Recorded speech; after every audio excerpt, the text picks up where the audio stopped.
je ne sais pas, bon, vous aurez remarqué sans doute, j'ai fait un peu exprès, j'ai essayé que mes gestes soient lents, soient liés, soient continus, c'est-à-dire qu'il introduit la droite. Ça fait déjà au moins 3 ou 4 fois que j'ai dû vous dire que l'homme était mathématicien. Son corps va penser le continu, il va penser la droite, mais pour ça, il va falloir, bien entendu, je n'ai encore parlé que de nos membres, il va falloir que le cerveau s'adapte.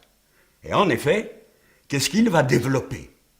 Le plus, depuis 3 millions d'années, le cervelet. Qu'est-ce que c'est que le cervelet? C'est cet organe très gros chez nous, et où il y a ces merveilleuses cellules pyramidales, un organe qui permet de lisser les mouvements, de créer le continu, de faire qu'il y ait en sorte que la transversalisation soit stable. Parce que bien sûr, je vous ai dit tout à l'heure que notre corps introduisait dans l'univers, il introduit l'angle droit, il introduit le plan, il introduit la lenteur, il introduit la continuité. Mais, bien entendu, il va devoir ressaisir cela progressivement dans un champ d'indices. C'est pour ça que nous aimons probablement tellement les Colombo et les Derrick. Un champ d'indices, c'est-à-dire que là où il apparaît, tout de suite, il a un regard qui parcourt, qui voit si quelque chose déclenche autre chose. Et il va, parce qu'avoir des indices devant soi, vous seriez perdu dans les indices.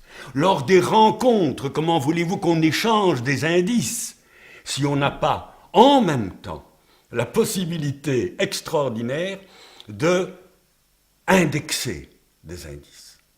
Et c'est aussi une des choses que l'homme va introduire dans l'univers, l'index. Mais pour finir, comme le dit très joliment l'anglais, tous les doigts sont des index. Ce sont des digits. Ça vient de deiknumi. Ils montrent tous. Ils sont tous capables, dès que vous entrez dans un champ d'indices, de montrer qu'il y a peut-être un indice qui renvoie à un autre, ou bien qui peut être près, qui peut être ici, merveilleux mot, ici, le ici avec ses 2 i pointus, mais qu'il peut être aussi, tout aussi joli mot, là-bas. Et le champ indiciel a comme caractéristique de pouvoir à tout moment s'ouvrir.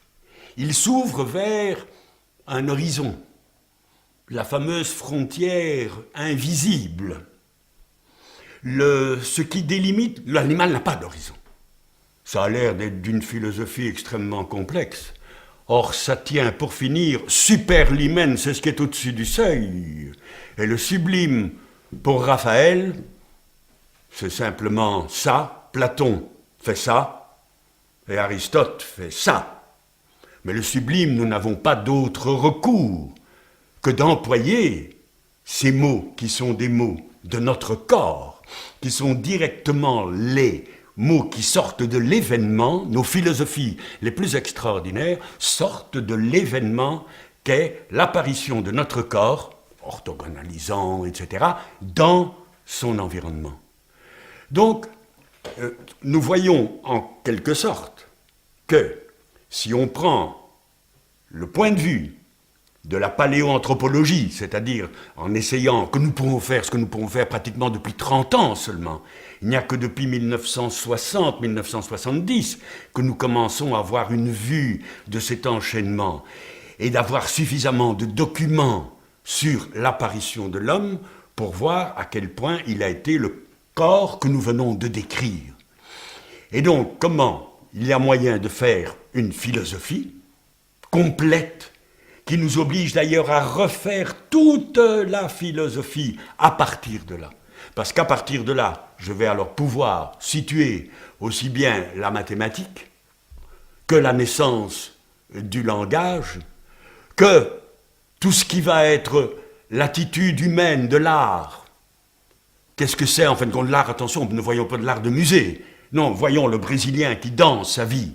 Voyons le Sud-Africain qui danse sa vie d'instant en instant, qui danse le sida, qui danse la mort. Pourquoi est-ce que ça va devenir tout à fait fondamental? Il y a un mot que nous devons introduire maintenant qui est aussi un des mots fondamentaux de l'apparition de l'être humain, qui est le rythme.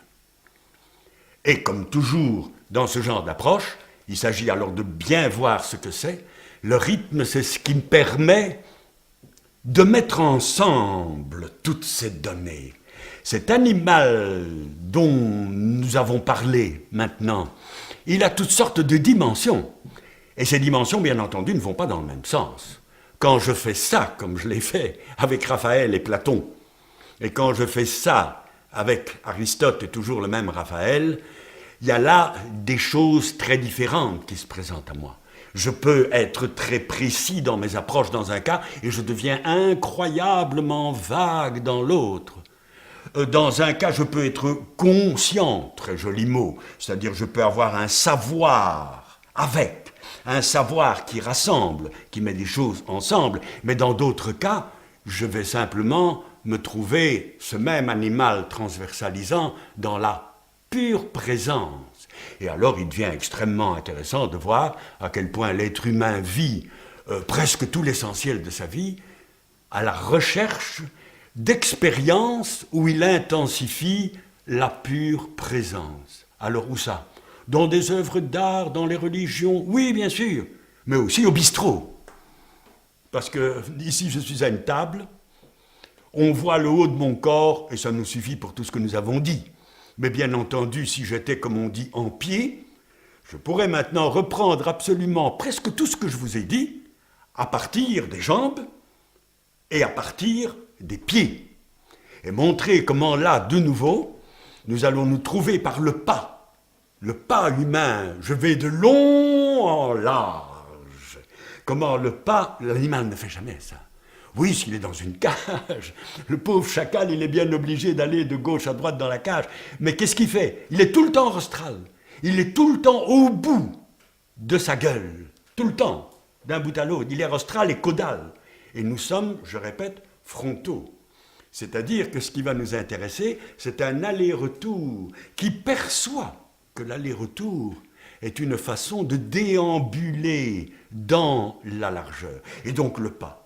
L'aller-retour du pas, le fait que le pas va pouvoir se ralentir, je reviens au cervelet, il va pouvoir se ralentir, il va pouvoir faire du gauche-droite, arcis, T6, arcis, T6, bon, mais il va pouvoir faire aussi des alternances de ce système, c'est-à-dire il peut faire gauche-droite, gauche, en insistant gauche, gauche, mais il peut continuer droite, gauche, c'est-à-dire qu'il va pouvoir introduire cette chose admirable qu'est le rythme ternaire. Le rythme ternaire qui n'est pas simplement une alternance, mais qui est une certaine instabilité.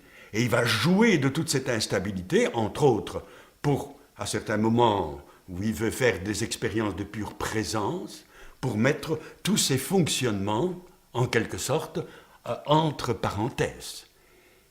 Donc, nous nous trouvons devant, comme vous le voyez, on pourrait appeler ça comment, la discipline qui va travailler comme nous venons de le faire maintenant.